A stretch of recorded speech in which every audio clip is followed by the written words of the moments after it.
It's early January as I'm recording this, which means that I'm currently thinking about being anywhere but my current location. It's the time of year where minds turn to the thought of some far off vacation and a location that might be better than one's own. While I was having these delusions of potential escapism, I looked above my bed at my map of Westeros and had the thought to maybe examine where on this fictional continent would be the best location to vacation. It's a pretty niche topic. This is the real hard hitting A Song of Ice and Fire journalism that I'm sure I'm known for. But I did realize that the two other videos I was contemplating for this week do need a bit more time in the oven. So today we are going to take a bit of a look at A Song of Ice and Fire and the locations therein that I think would be the best for a vacation for you and your fantasy family. If we are discussing vacation locations in Westeros, we need to think a little bit about who we are and what our situation is. Lay down some ground rules, essentially. So, my thought is that if we're thinking about a vacation and we want it to be important in the scenario, we'd probably be some form of lesser nobility, a landed knight or lesser lord of some sort, insofar as that they have the resources to travel every once in a while, but they might not necessarily do it very much. We don't hear much about lords and ladies in Westeros traveling for anything other than like tournaments or weddings or funerals or wars. And I think that it's something that probably does happen, but probably not very much. So I think it's worth considering all of that while figuring out where exactly we want to go. Because we don't want to necessarily go somewhere that would require a ton of travel or a ton of breaking the bank. So I'll assume that this fictional family is located somewhere in the middle-ish of Westeros. Not necessarily the Riverlands, because I don't think they would have any resources left after the War of the Five Kings, but I think somewhere near there, maybe Western Reach or Westerlands or something like that.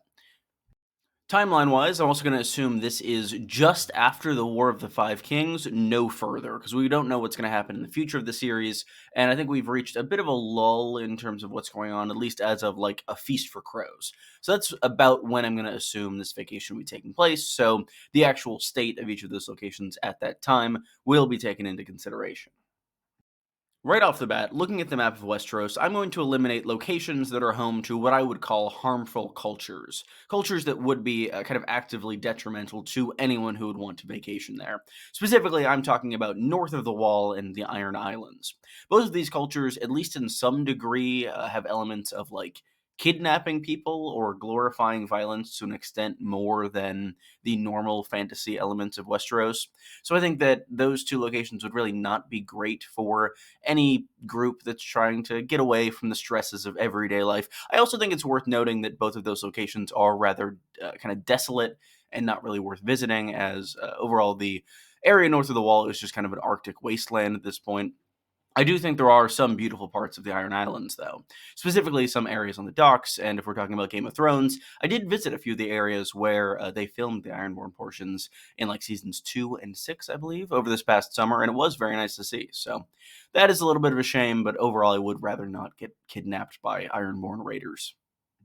I think taking into consideration the timing of our vacation, we can also rule out the Riverlands pretty safely. While this is a pretty interesting area, at least in terms of variety of locations and geographical settings, it is currently very war torn, and there really isn't a ton left. A lot of stories in A Feast for Crows, specifically Brienne and Jaime, deal with the aftermath of the War of the Five Kings, specifically in the Riverlands, as this is the area in which most of the fighting occurred, and I think that they're not really up to improving their economy via tourism as of yet.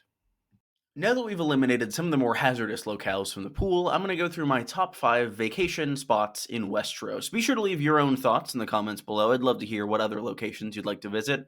And I do think this is going to be both book and show compliant. There are some places that I think look a little better in the show than they're described in the books, and vice versa, and I'll be sure to point that out as we get into them. Coming in fifth place is the much discussed island of Tarth, where Brienne hails from. This is known as the Sapphire Isle, which Jaime says is due to the wealth of that gemstone, but we later learn from Brienne is due to the blue of its surrounding seas. It's known for its natural beauty, containing mountains, meadows, and vales, and we haven't actually been there in the books, but we know that many characters do think of it fondly. We also know from historical sources of a couple characters that have quote-unquote vacationed there.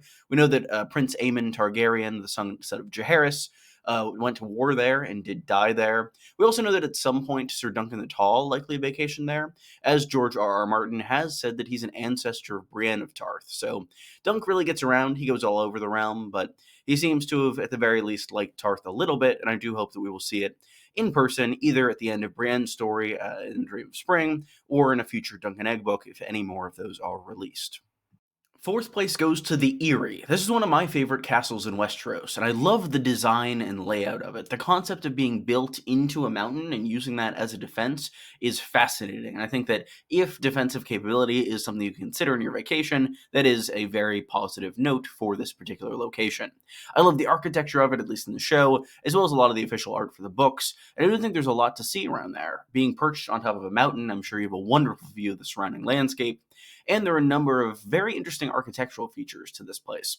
The moon door is pretty unique as far as things in Westeros go. And additionally, if there isn't enough room to stay, I'm sure you could get a sky cell. I've heard they have a lot of beams, which are very good. Additionally, I think that it is just a really fascinating location, and it would be interesting to learn more about how it was built and the area surrounding it and leading up to it, the gates of the moon and all that being interesting political points going into the future of the series.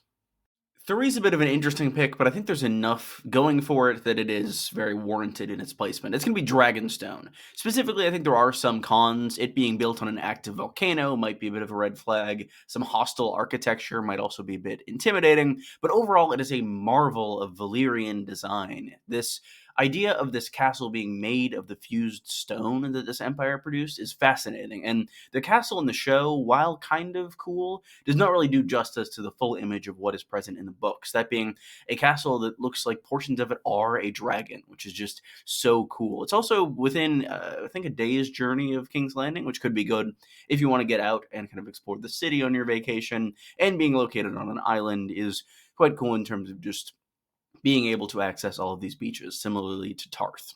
Additionally, I'm sure there's a ton of Targaryen history there, which would be fascinating to learn about, and I think there are very iconic elements of Westeros as a whole present on Dragonstone, most notably the painted table being something that we hear about a lot in the book series.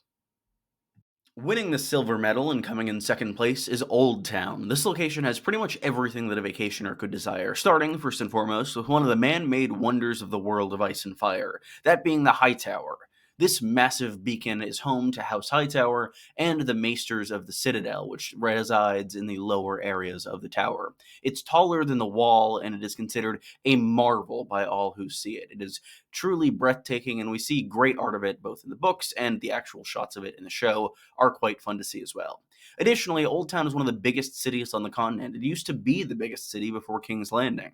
And because of that, it was a massive cultural staple for this area of Westeros, and for Westeros as a whole, really. We also know of several very interesting locations there. We know that there's a nice little tavern that is on an island in the Honeywine River, and also being situated in the Reach means that it is fairly temperate in temperature, and allows for a lot of food production in surrounding areas, meaning that you'll likely have a good variety of eating options in terms of this area. Overall, this might be the area where I would choose to vacation if I were in Westeros, though it is still not number one, because I think if we're looking at just pure vacation destinations, I think there is one that might stand slightly above Old Town. What better location to be number one than a literal vacation palace designed for royalty? First place goes to the Water Gardens in Dorne, designed to be a getaway for the princes and princesses of House Martell. It is west of Sunspear and directly located on the coast, and it is a very interesting architectural feat, especially in Dorne, where there isn't that much water. It is such a prime focus of this location, and it really shows the kind of wealth and austerity of the Martells of Dorne to be able to have this location. Everything we hear about it in the books just makes it sound like a beautiful place to be, most notably the pristine beaches and the number of plant life surrounding, which is also fairly rare for the sands of Dorne. Specifically, the orange trees are often mentioned. I think that's generally nice to see in a vacation, just to have fresh orange juice at any time you might want. Additionally, we know it stays pretty temperate at all times of year.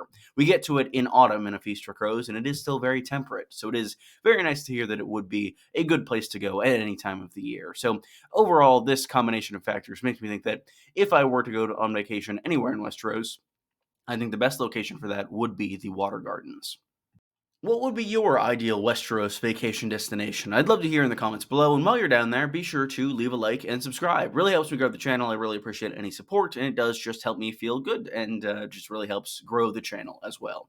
So I have two more videos that I had polled for this week, but I realized both of them would take a little bit of extra time. Specifically, I would need to rewatch some episodes for talking about my favorite Game of Thrones episodes, and my Ironborn analysis does require a little more scripting and research. So I decided to throw together something a bit more fun and a bit more easy to do on my part. So you get some vacation destinations this week. Thank you all very much for watching, and I hope you all enjoyed. I will see you very soon, hopefully next week, with one of those two aforementioned videos. Goodbye, everyone.